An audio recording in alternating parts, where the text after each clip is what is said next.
রাধে রাধে মহারাজজি। মহারাজজি, দাস আগে বিদেশি ছবিতে কাজ করত, তাই জীবনযাত্রায় পাশ্চাত্য সভ্যতার গভীর প্রভাব ছিল। অনেক প্রশ্ন ছিল যেগুলো উত্তর না পাওয়ায় কখনো আধ্যাত্মিকতার দিকে যোগ হয়নি। 1.5 বছর আগে এই শরীরের পিতামাতা পরলোক গমন করেন। মনে অনেক প্রশ্ন জমেছিল, তাই শরীরের ছোট ভাই প্রতিদিন আপনার ভিডিও দেখত।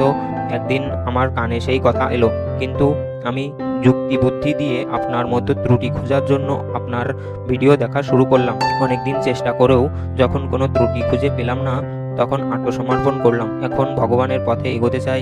মহারাজজি, আমি যে আপনার প্রতি শুরুতে সন্দেহ করেছি, এটা কি পাপ? উত্তর: না, একদমই পাপ নয়। যখন কেউ জিজ্ঞাসু হয়, তখন তার ভাব হয় দুই ধরনের, নেতিবাচক বা ইতিবাচক।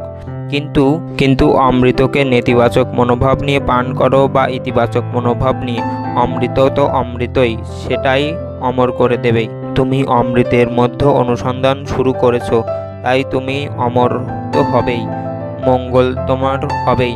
এটা অপরাধ ধরা হয় না। ধরে নাও আমাদের বুদ্ধি এমন যে সন্দেহ করে পরীক্ষা নেওয়া, এটা খুব ভালো জিনিস। এমন বুদ্ধি প্রতারিত হয় না।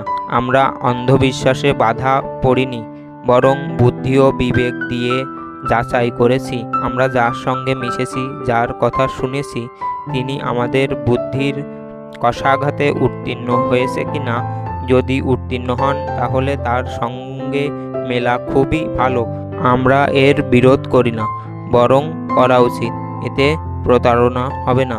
অনেক সৎসঙ্গ করো, অনেক শুনো, আর পরীক্ষা করো। তারপর তার সঙ্গে বন্ধুত্ব করো, তাহলে উচিত হবে। তাই কোনো দোষ নেই, এটা ভালো ব্যাপার। এখন সামনে এগোতে থাকো, নাম জপ করো, সৎসঙ্গ শোনো, সত্য পথ গ্রহণ করো, আর অতীতের ভুলগুলো যেন আর না ঘটে, এই করলেই মঙ্গল হবে। প্রত্যেক মানুষেরই ভুল হয়। আমরা তো ভুলের পুতুল। যে কোনো জায়গায় যে কোনো সময় ভুল হতে পারে আমাদের দ্বারা, কিন্তু আমরা যেন সংশোধন করি, বিবেক দিয়ে সংশোধন করি।